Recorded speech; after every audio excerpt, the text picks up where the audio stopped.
আলাইহিস সালাম 950 বছর দাওয়াত দিয়েছেন। একটা খালি এক্সাম্পল দিচ্ছি, তিনি সূরা নূহের মধ্যে আল্লাহ পাক বলেছেন, নূহ আলাইহিস সালাম আল্লাহকে বলছেন, রব্বি, হে আমার রব, ইন্নী দাআহার, আমি আমার এই কওমকে প্রতিদিন প্রতি রাত দাওয়াত দিয়েছি। সুবহানাল্লাহ, প্রতিদিন প্রতি রাত। আজকে এসেছি, হয়তো 2-3 মাস পরে আপনাদের এখানে আবার আসতে পারি। প্রতিদিন প্রতি রাত কিন্তু আমি দাওয়াতি কাজ করতে পারছি না, আমরা কেউই করছি না।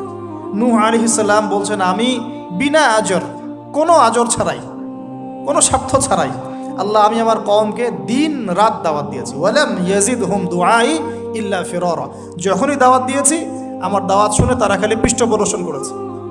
কেউ মাথা ঢেকে ফেলেছে, কেউ মুখ কান বন্ধ করেছে, হ্যাঁ, কেউ আমাকে পাগল বলেছে, মজনুন বলেছে।